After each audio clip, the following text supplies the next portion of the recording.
Rashmi Kathuria. Miss Rashmi is a supervisory head at Kulachi Hansraj Model School in New Delhi, India. Miss Rashmi is a mathematics and ICT enthusiast with an experience of over 24 years in embedding creativity and innovation in education. She has conferred with 2 presidential awards in her country, India. The Best E-Teacher Award in 2007 by the then President Dr. APJ Abdul Kalam, and National ICT Award 2010 by the then President Pranab Mukherjee. Also, she was among the top 50 finalists of the Global Teacher Prize in 2016 by Wakhi Foundation. She shares a lot of creative learning resources for mathematics through her website. Not really mathematics, but teaching in general, but specifically mathematics, through her website and her YouTube channel. I'm sure those can be very good, relevant resources for you also to have a look. She has trained over 5,000 teachers in India and abroad on the use of technology and creative strategies of teaching learning.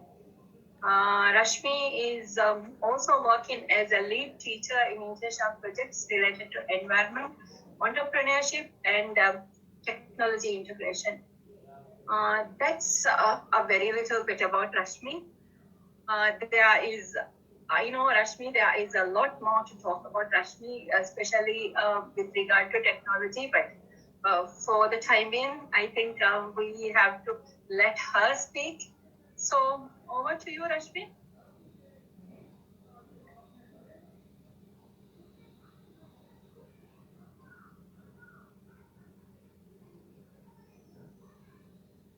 Rashmi, you're on mute.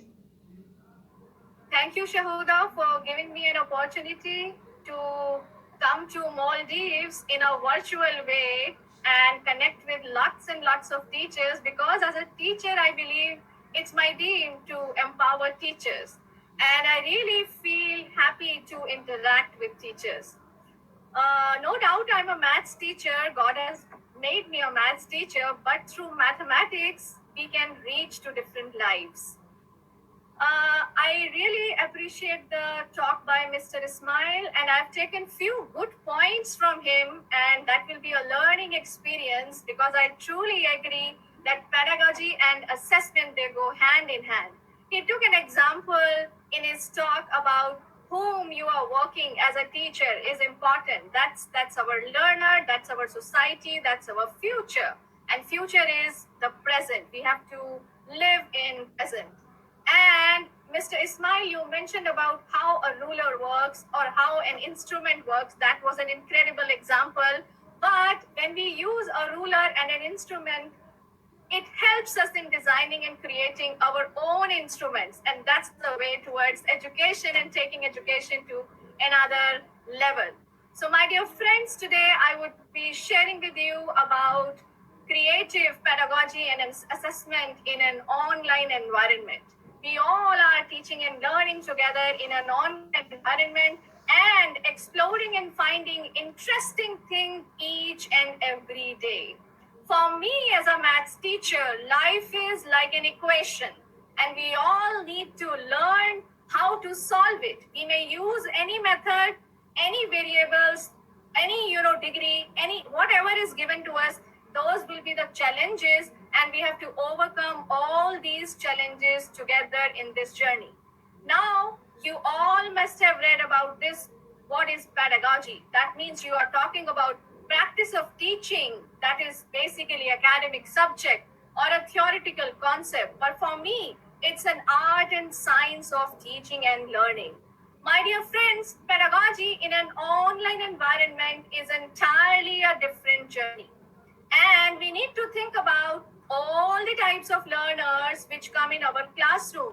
There may be children with special needs. There may be some gifted children, and there may be children who are not asking questions. So as a teacher, we need to reach to each and every child who is coming up in the Google Meet window. And as a teacher, I believe as far as it is enjoyable for a teacher as well as the learner, it is enjoyable, engaging, and exciting for each one of us. Most important thing which comes to my mind as a teacher is that the pedagogy or assessment, whatever we plan, it has to be focused on the learning outcomes. And we all know that learning outcomes have to be in the form of knowledge, skills, or attitude. Mr. Ismail talk about attitude of a teacher, the mindset that is really, really very important. If you begin something with a positive mindset, we can reach to different levels. I really appreciate the thoughts of a teacher. Now, as a teacher, you see, we need to use the blended approach. I will be sharing with you some exciting examples of this blended approach, which has been used by a teacher in a normal classroom. And at the end of the day, we say for whom we are teaching. Yes, we are teaching. For whom we are working for the children. And we need to follow a child-centric approach. Going further, in terms of this online pedagogy, let us do a little bit of introspection, and that to self-introspection. First question is it the same as we used to work in the school? Do you think it is beneficial or just killing of time? What is the difference and how we can effectively achieve all the learning goals, all the learning outcomes? I hope you must be remembering your previous classrooms, and now classrooms are visible like this. I don't know who is there at the back. Sometimes, children, they open their cameras, sometimes they do not, and we have to reach to each and every child in our own way. There are lots and lots of questions in the mind. Am I audible to all? Are students understanding what I'm saying? And how can I make my classroom ready for all the learners, for all the children with special needs, or for all the gifted children? One or two might be in my class too. And what strategy should I use to give my best? How can I achieve the learning goals creatively? All these things are there in my mind as a teacher. And the most crucial question comes is, how will I go, do assessment of my students? As a teacher, I used to take lots and lots of tests. So I need to see, how do I assess my students? I am fond of doing assessments, taking tests, giving marks, and, writing remarks. How can I forget about assessment? Okay, now, my dear friends, those who are hearing this and today are in the window, you see, teacher preparedness is the key concept. In terms of skills, knowledge, and attitude, we have to prepare ourselves. And what is there which is mandatory in an online environment? Number one, internet connectivity. Yes, internet connectivity plays a great role. Number two, choice of the tool. It's not like a fancy thing. You are going to a market and buying some attractive stuff. No, we need to see the right meaning of using that tool in my classroom. Somebody said, okay, this is a very good tool. No, you just see whether it is suitable for your class or not, whether it is suitable for your children or not. Choice of the tool plays an important role. And then, do you have the skills for creating resources? Because sometimes the ready-made resources which are available, they are not suitable to my student. So I should acquire skill for creating suitable resources for my students. And then selection of tools suitably for delivery of the lesson. That is also very, very important. And then tools for completing the entire teaching learning process. You just recall the teaching learning process, like we are having warm-up exercises, doing some activities, storytelling, giving some tasks for exploration, then having creative discussions in the classroom, solving something on the board, students are writing, you are checking, giving some formative assessments, assignments and activities, things like that. Are we able to achieve all this in online environment as well? So for my dear friends, as per my experience of using technology, I started using technology in the year 2005. So in the past so many years, whatever we experimented, now it's a time to bring that element into the online classrooms. Number one, planning of a lesson is very, very essential. So as a teacher, what we used to do is we break up the module into two sections. First one, what we are going to teach when we are connected with the children in an online mode, and what children will learn on their own, explore when the teacher is not there. So this is something very, very important. Planning of an e-lesson. It's different from the lesson which we teach. Now, I am happy to know that in Maldives, G Suite is taken up by schools, and all of you are uniquely using the Google Classroom, and you are using lots and lots of Google applications. That's really wonderful. But in other countries, like some of them are using Microsoft Teams, some of them have created their own platforms. So there is no dearth of tools. It depends on you in which tool you are comfortable in and which tools are helpful to you for achieving those learning goals.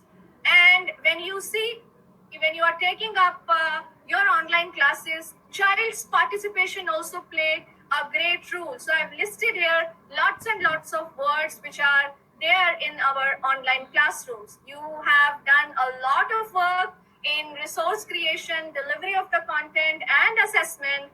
I came to know that you are using Google Forms, Mentimeter. Like here in India, this Kahoot is quite popular, Flipgrid is quite popular, and teachers are creating lots and lots of self-experimented things for the children. Like in mathematics specifically, writing on a board is important. So Easy Chalk, Jamboard, Miro board, or Open Board, all these softwares are being used by the teachers for writing purpose. And then they go live demo by converting their web camera of the camera of the mobile into a web camera using certain applications which are available free of cost. And then teachers are doing lots and lots of experiments by going online, experimenting on the GeoGebra. On the click of a mouse, you can do lots and lots of good stuff on the board. And then there are geoboards, online geoboards, and then there are isometric tools which can be taken by the teachers in an online environment. I am really, really happy to share with you that all this stuff can be easily created by the teachers on their own, because lots and lots of support and help is available online. And then you see, whatever aspect is there, pedagogy plays an important role, and interactivity plays a great role. And when you're working in an online environment, you can take this level of interactivity to a higher level, because in the normal classroom, the children were not having the internet connectivity, but now, because of the presence of net connectivity, the children can do lots and lots of experimentation on exploration, visualization, creativity. All these things can be done easily. Now, on my YouTube channel, you can find all these examples, and you will, if you wish to see how a hands-on activity can be taken, and then how all creative assignments and assessments can be taken, good examples have been shared. So let me take you to one live example. Here I did this activity in my math classroom, where this is a live example of the formative assessment. In the duration of 30 minutes, the students completed their task. I created this Google document, embedded in my Google Classroom, and created this template for the children, and asked them to make a polygon on GeoGebra and paste it here. And because roll number 1 is one side, so no polygon is possible. So I devised the formula, so 1 plus 2. So the child began with 3 sides. So equilateral triangle, then square, and then pentagon, things like that. And you see the visualization process, how the polygons are appearing when you are increasing the number of sides. And children, they interacted and they shared their work in this particular Google document when they were attending that normal classroom. So teacher has to play a key role in online teaching and learning. My dear friends, there is no dearth of tools, there is no dearth of creativity. It all depends on you, what you wish to do in your classroom. Here I'm going to share with you something very, very different, like how we are going to take up this student reflection checklist. This student reflection checklist is basically a checklist, a purpose for self-reflection by the children. We embed this in the Google Classroom. The link has been shared over here, and you can follow this later. I'm not going to play it right now. And then how Google photo albums can be effectively used by the teacher for the purpose of assessment. You see, we create this link and change the settings of the Google photos in collaborator form. And then for 30 to 35 minutes, children that do their work, like here, this is an example of mind maps used by the teacher in a classroom, and then and there, students click the pictures and upload it. See, this is one example. So, my dear friends, I'm happy to share with you my content and knowledge. And at the end of the day, you need to join the dots. And you see, this is my simple setup. Right now, also, I'm sitting like this. I have my laptop, I have my notebook, and I've made a temporary arrangements where my mobile is turned on into a web camera, and whatever I'm writing on my notebook, children can see on the screen. So joining the dots is important. Everything is available free. Thank you so much. I'm Rashmi Kathuria. You can reach me on my email, refer to the YouTube channel, or go to my website. And special thanks to all the people who have helped me evolve as a teacher. Thank you so much, and thank you, Shahuda, for giving me the time. And I have done my job in 15 minutes. Thank you, Rashmi. That is a wonderful presentation, and I must say that it was very, very inspiring. I'm sure a lot of teachers, particularly the mathematics teachers here, would want to interact with you and learn from you. So teachers, please keep posting your questions